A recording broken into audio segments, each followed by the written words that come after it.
आइए हम लोग सीखते हैं प्रथम फोकस और द्वितीय फोकस तथा प्रथम फोकस दूरियां और द्वितीय फोकस दूरियां, फर्स्ट फोकस और फर्स्ट फोकल लेंथ और सेकेंड फोकल लेंथ।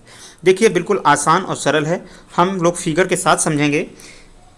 ये हम लोग जानते हैं क्या है, ये आपका उत्तल लेंस यानी कि कॉन्वेक्स है और ये आपका अवतल यानी कि कॉनकेव है।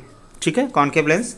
अब हम लोग जानते हैं कि अगर किसी एक बिंदु को हम लोग उठाएं और उससे होने वाली जो इतनी प्रकाश की किरणें हैं, यदि वो जाती हैं तो अपवर्तन के पश्चात लेंस से मुख्य अक्ष के समांतर हो जाती हैं। ठीक है, जबकि यही घटना अगर हम इसमें देखें, वो किरणें कौन सी होंगी जो अपवर्तन के पश्चात यहाँ समांतर हो जाएं, तो ऐसी किरणें जो होंगी वो पीछे से हम जानते हैं अपसारी डाइवर्जेंट नेचर का होता है।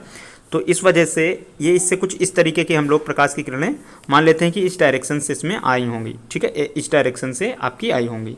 तो अगर ध्यान से इनको देखा जाए तो इनको अगर आगे हम मिलाएंगे तो ये किसी खास एक बिंदु पे जाकर मिलेंगी। ठीक है ना, ये अगर हम इनको अगर मिलाते हैं तो ये सारी एक किसी निश्चित बिंदु पर कटती हुई प्रतीत होंगी।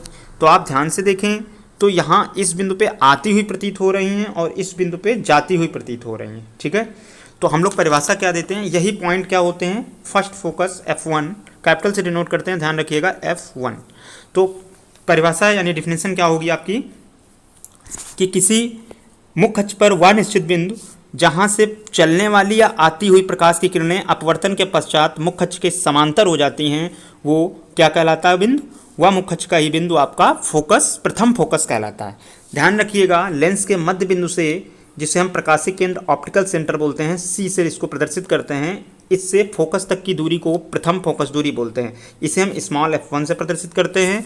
और ध्यान रखिएगा उत्तल लेंस यानी कि कॉन्वेक्स के लिए इसका मान ऋणात्मक होगा। हम जानते हैं कि बाईं ओर की मापें ऋणात्मक होती हैं और दाईं ओर की धनात्मक, और इसमें भी प्रथम फोकस उत्तल का आपका क्या होगा, धनात्मक, क्योंकि ये आपका रे दाईं तरफ है। ठीक है, इसी प्रकार अब हम लोग, ये तो आप प्रथम फोकस समझ गए होंगे, अब हम लोग द्वितीय फोकस समझते हैं। ठीक है, चित्र के साथ आइए, ये देखिए आपका क्या है, उत्तल लेंस, और ये क्या है आपका अवतल लेंस। ठीक है, कॉन्वेक्स और कॉनकेव। अब इसमें हम लोग फिगर बनाते हैं। बाईं तरफ से हम लोगों को किरण आरेख जो है प्रकाश की किरणें भेजनी होती हैं, तो भेजते हैं हम लोग। एक ये आई, 4-5 भेज लीजिए, बहुत है आपके लिए। और ये अपवर्तन के पश्चात क्या होगा, यानी कि रिफ्रैक्शन के पश्चात, आफ्टर द रिफ्लेक्शन, एक पॉइंट से होकर गुजरेंगी ये सारी लाइनें।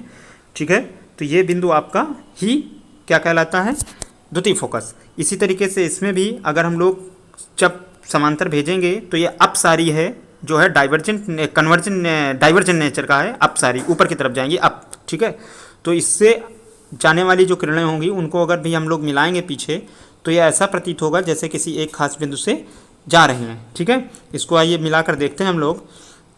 जैसे इसको देखिए, डॉट डॉट डॉट डॉट, अगर हम लोग पीछे खींचें इन किरणों को तो ये सब भी एक बिंदु से होती हुई प्रतीत होंगी। यही बिंदु आपका क्या है, द्वितीय फोकस F2 है।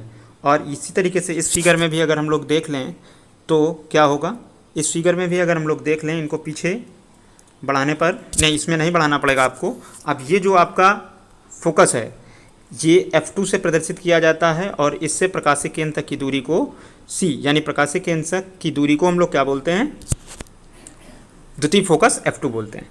अब इस F2 का मान ध्यान रखिएगा, अवतल के लिए ऋणात्मक होता है, इसके लिए निगेटिव होगा और इसके लिए पॉजिटिव होगा, जबकि प्रथम में आपका उल्टा होता है। हम लोग यूज हमेशा द्वितीय ही करते हैं। तो परिभाषा सिंपल से क्या बनी, मुख्य अक्ष के समांतर चलने वाली प्रकाश की किरणें अपवर्तन के पश्चात लेंस से किसी एक बिंदु पे आती हुई या जाती हुई प्रतीत होती हैं, तो यह बिंदु ही उस लेंस का द्वितीय फोकस कहलाता है, और इसकी प्रकाशिक केंद्र से दूरी द्वितीय फोकस दूरी कहलाती है, जिसे स्मॉल f2 से प्रदर्शित करते हैं। ठीक है, याद रहेगा सभी को। ठीक, और इसका मान धनात्मक होता है उत्तल लेंस के लिए, कॉन्वेक्स के लिए, और कॉनकेव के लिए इसका मान ऋणात्मक होता है। इतना ही रखते हैं इस वीडियो में।